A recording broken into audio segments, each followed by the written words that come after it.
I need to say this particularly about point Article 16 of the impeachment area, just dealing with the Israeli-Palestinian nation, and what is happening in Palestine and what Israel is taking way too far, obviously, in my opinion. But I just want to be very clear. People who are protesting Israel's actions, it has nothing to do with the Jew. It's nothing. It has nothing to do with one of the core reasons why Israel was founded in the 1950s, to never forget about World War II. There's two ways to never forget a thing, right?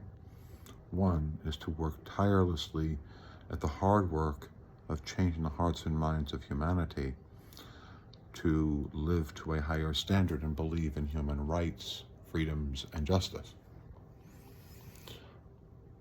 And then there's the other one, where you just want to be an even worse dog, where you just want to bite, chew, and attack, where you want to have a better attack dog than the other guys. I get that. Those are the two ways. The problem with the one that says, I am never going to forget what happened in World War II by creating an army and being more brutal and being brutal. The problem with that is you're not learning the lesson. And you're not able to see what's happening right in front of your own eyes. Yeah, Hamas is a terrorist organization. Yeah. Hamas converted Palestine into an armed camp, and with the intellectual ambitions of being able to attack Israel. But that wasn't everyone in Palestine, in Gaza, not at all. In fact, it was a very small portion of the Gazan people. It was the majority that voted for their equivalent to the Palestinian equivalent of Make America Great Again, which is what Hamas was. Hamas was nothing much more than voting that there was this massive corruption. And if you vote for us, Gazans, we will make Gaza great again. And there you go.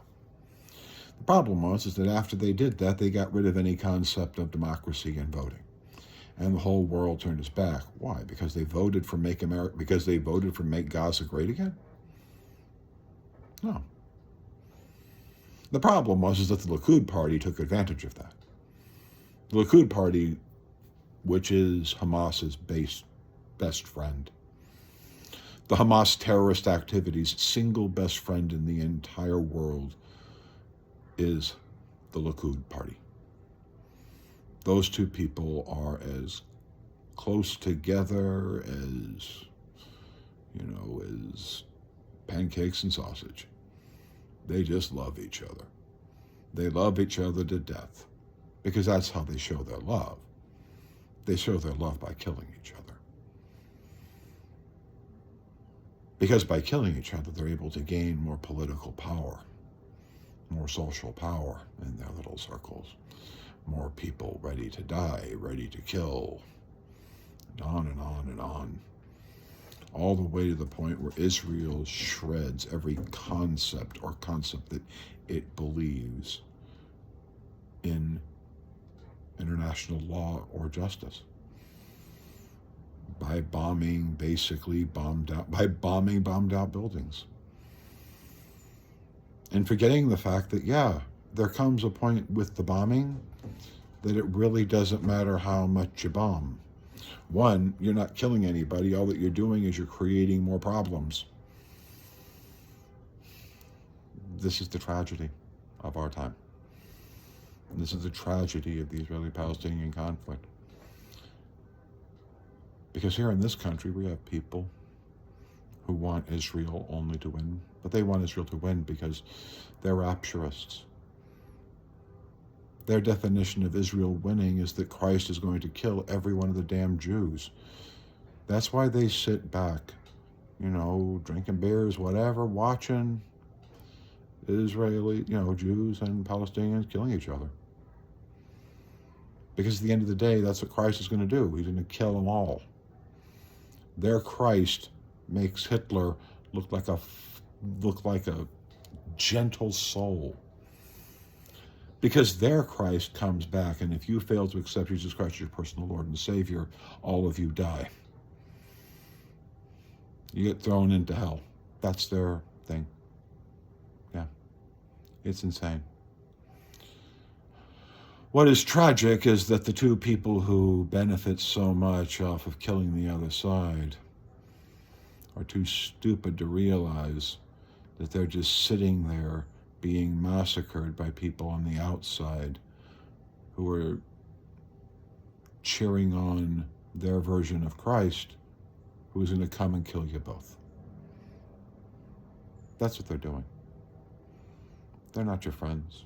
If you're a Jew, they've never been your friend. They're not. They create organizations, Christians United for Israel or whatever, but these aren't really your friends.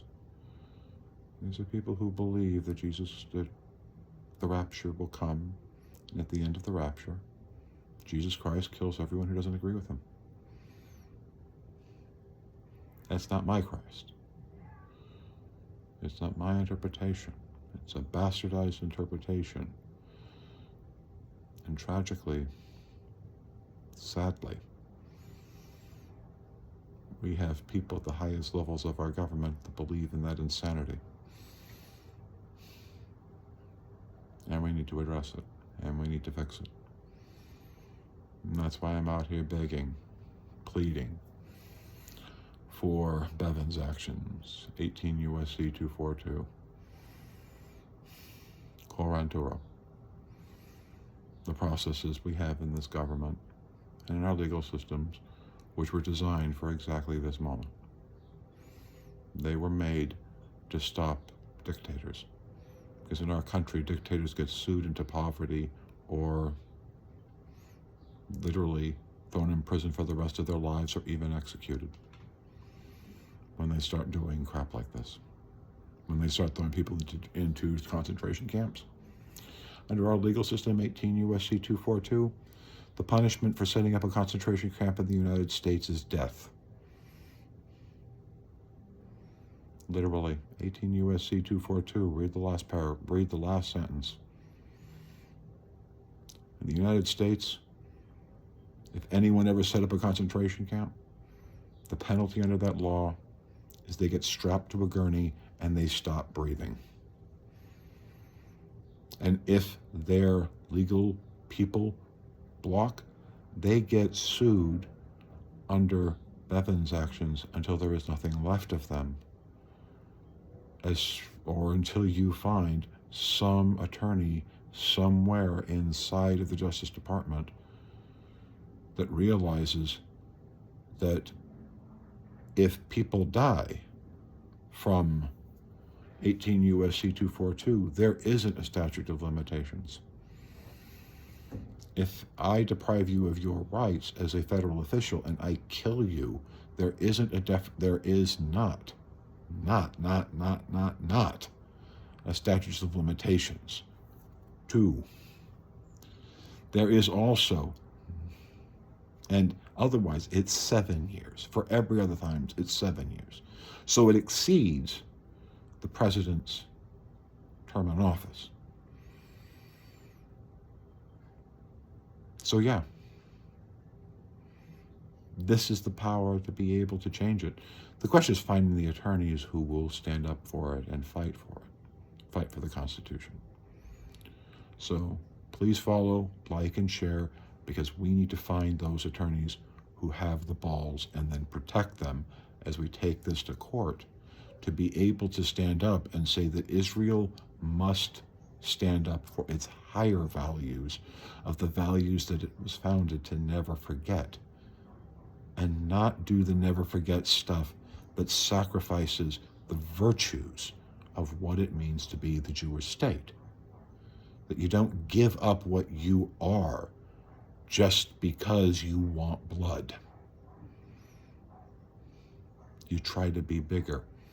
And people calling you to be bigger, which are the people who are pissed at Israel, are calling it to be better. And that's what Bevins is. That's what 18 U.S.C. 242 is. It's be fucking better.